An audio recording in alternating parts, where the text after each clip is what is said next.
So I heard you guys have a chemical that cleans out your emissions related components. Yeah, so we had this customer that called in with this Gladiator, which is a badass freaking unit. It's got the 1-ton conversions, 42-inch tires. He's obviously invested in this a lot of money, so he's concerned that he's going to keep, he wants to keep up on the emission side. He heard that the 3.0s, they do have their issues. So what we have is a chemical that we can send through the intake, and we do it at different RPMs. That way, at different vane positions, valve positions, and it actually attacks the soot and breaks it loose. And I know this stuff works because we had one come into the shop. It was so plugged up that it wouldn't even hardly run. So we drilled holes pre and post on the system, and we were watching with mechanical gauges the pressure, the back pressure. As we were shooting the chemical through it, we were watching this pressure drop. I mean, that sold me. So we've been using it since. It's been years. Stuff works. We'll just kind of do a run through and show you how the system works. Okay, so we got the tablet set up.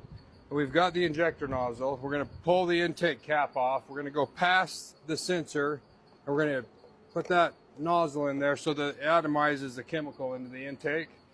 We're going to go in. I'm going to go start the vehicle. We're going to set it at 1900 RPM, and then we're going to start the first step, and it will start to spray the chemical through the intake. And at 1900 RPM, the vanes will be in a certain position where it'll clean it out. And then we'll change the RPM, and we'll just kind of walk you through it and show you step by step. Okay, so we're going to start this up.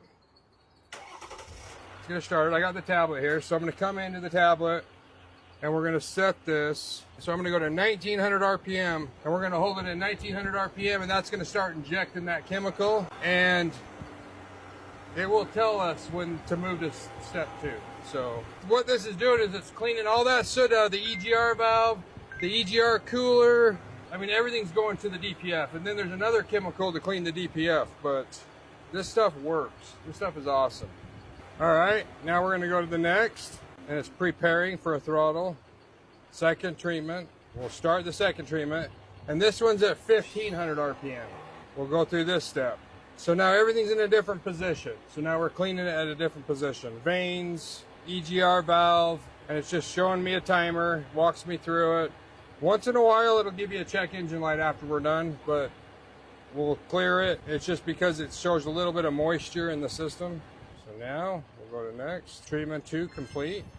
All right, so now we've ran step 3. Everything's cleaned out. The soot load is EGR's clean, EGR cooler's clean, the pipes are clean. It even gets the valves, the ports. Like, this stuff works really good. So if you guys need any help with your emission compliant vehicles, and you're wondering what you can do to service it, keep it up to par, give us a call at Utah Diesel Center, 801-796-9353.